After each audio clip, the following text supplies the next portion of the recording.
सोलापूर महानगरपालिकेला बांधकाम परवाना शुल्कातून सर्वात जास्त महसूल मिळतो. गत 5 वर्षात बांधकाम परवानामधून पालिकेला 125 कोटी 93 लाख रुपयांचे उत्पन्न प्राप्त झाले आहे.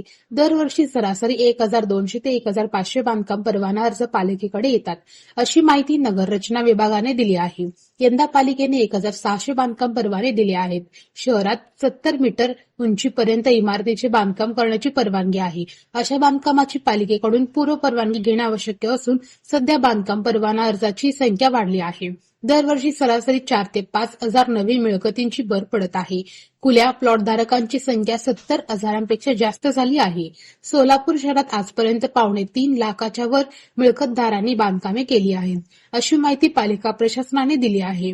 पालिकेला बांधकाम परवान्यातून एप्रिल 2026 मध्ये 7 कोटी 70 लाख रुपये, मे 2026 मध्ये 3 कोटी 70 लाख रुपये व जून 2026 मध्ये 3 कोटी 78 लाख रुपयांचे उत्पन्न मिळाले.